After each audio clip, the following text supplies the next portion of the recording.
Well, the idea came to me in around 2010, and at the time I was asking a lot of questions about my own perception, and I was trying to understand and make sense of what I was experiencing through sounds and visually in the world around me. So I guess these questions brought me to the attention of a documentary called The Colours of Infinity. And this introduced me to the idea of fractals and the Mandelbrot set, which, in summary, is a mathematical equation that can describe visually the construction and generation of shapes that we see everywhere in nature. But the interesting thing is that the Mandelbrot equation is infinite and proves that organic and natural things are theoretically made up from copies and regenerations of itself. For example, a tree has a branch, and then a branch grows from that branch, and then a branch grows from that branch, and then so on and so on. Now, the idea that this can be explained through a simple set of rules and that it is potentially programmed into everything definitely provided some kind of enlightenment to what I was thinking at the time. The discovery of this equation was by a mathematician named Benoit Mandelbrot. And within the documentary, the author, Arthur C. Clarke, describes the equation as a Mandelbrot Zoo. And as soon as I heard this, I knew that this would be the name of the album. When I started the project, I'd already written 3 or 4 songs, which had all come to me very organically.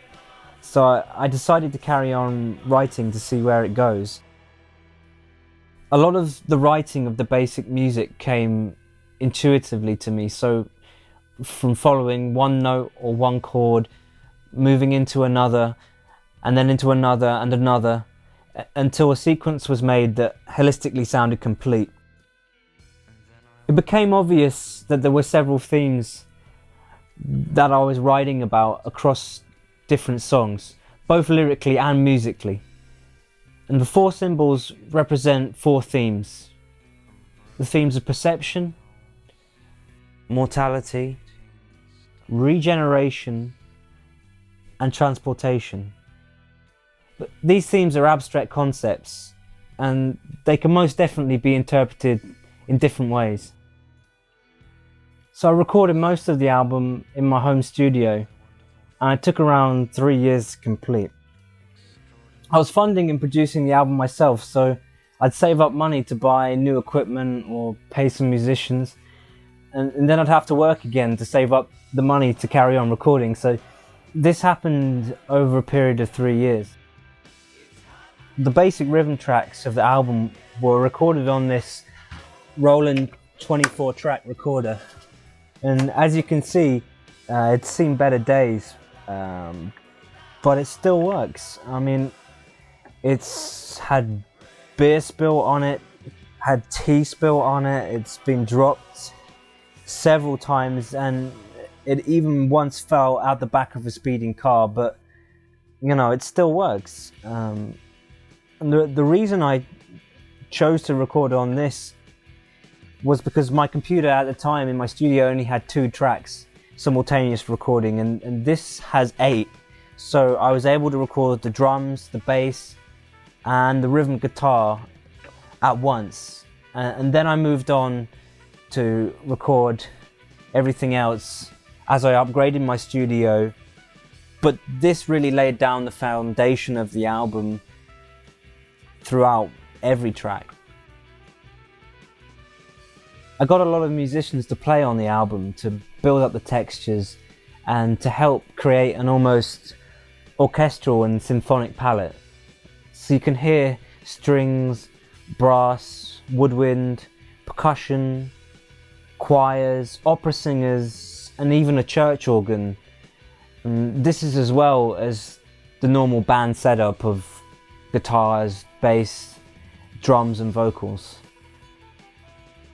I wanted to find a way to connect some of the songs on the album together, and it made sense to create pathways to bridge from one song to the next.